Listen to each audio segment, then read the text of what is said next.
It only took 4 days, give or take, but GOP leadership, as we said, have finally gotten around to condemning Congresswoman Marjorie Taylor Greene for comparing mask-wearing mandates to the extermination of Jews in the Holocaust. In a statement today, Kevin McCarthy said, quote, Marjorie is wrong and her intentional decision to compare the horrors of the Holocaust with wearing masks is appalling. Let me be clear, the House Republican Conference condemns this language.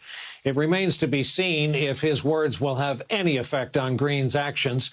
Just this morning, she once again likened mask mandates to Nazi Germany, and we quote, vaccinated employees get a vaccination logo just like the Nazis forced Jewish people to wear a gold star, which, for the record, was yellow and, in effect, marked millions of people for death. Still with us, James Carville and Michael Steele. And, Michael, I'm going to read a quote from something you wrote for our website today. As folks watching at home listen to this, remember, this is a former chairman of the once great Republican Party. Quote, Trump has redefined the party.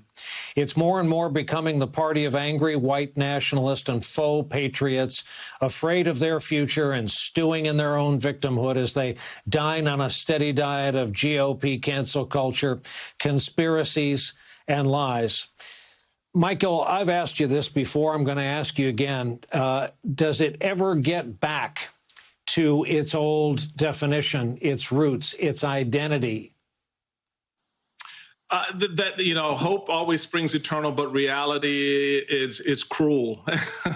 And the cruelty of this, I think, for more and more Republicans around the country, is that it doesn't. The fact that, Kevin McCarthy put out a tepid statement, has taken no action with respect to Marjorie Taylor Greene. Her crazy just goes up exponentially. And so she doubles down, triple downs.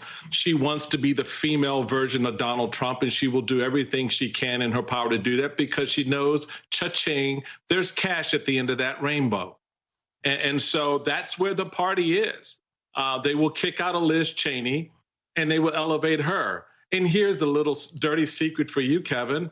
Next year, if you get the House and you're making your bid for, Speaker of the House, who do you think Donald Trump is going to support?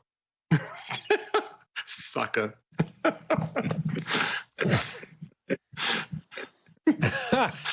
Okay, James Carville. I'd like you to riff a little bit, even though we are not Vox. Are the Democrats right now being tough enough? Are they taking what they have out for a spin, knowing, as you do, the numbers for them may not get this good again for a good long time? Well, I think the Democrats do need to be tough. We need to be aggressive. I have a piece coming out in a major publication tomorrow that's going to urge the Democratic Party to tackle this crime issue front and center. Trump is the worst president in modern American history on the issue of crime. And Democrats do need to be more aggressive. I really believe that.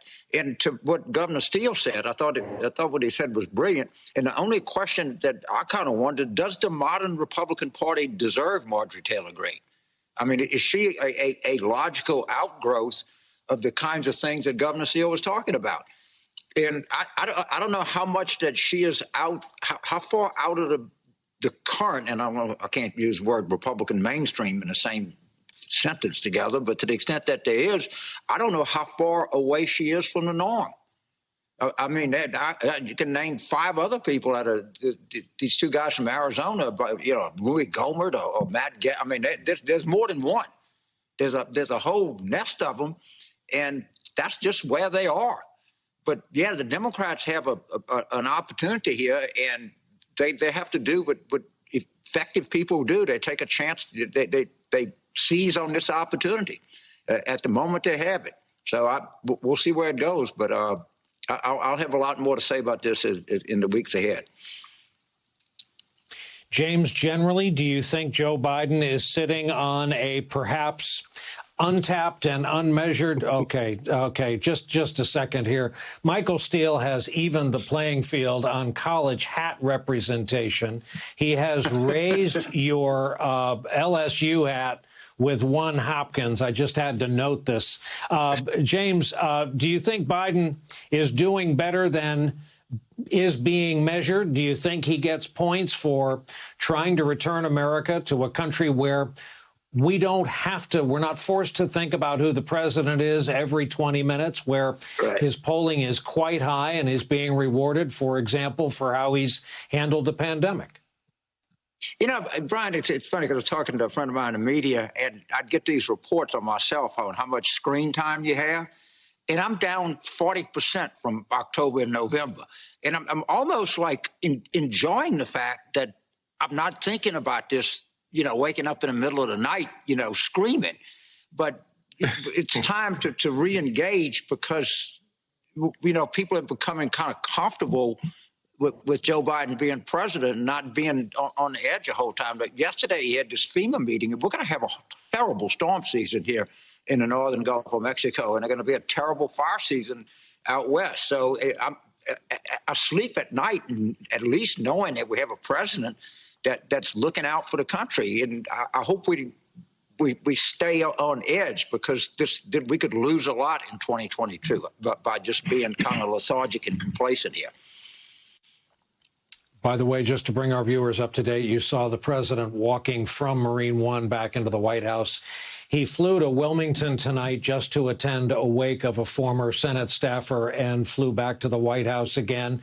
Again, for those keeping score at home, our score is Hopkins 1, LSU 1, and I knew I should have gone to college, if not just to have a hat. James Carville, Michael Steele, gentlemen, thank you as always. We'll keep doing this till we get it right. Coming up for us.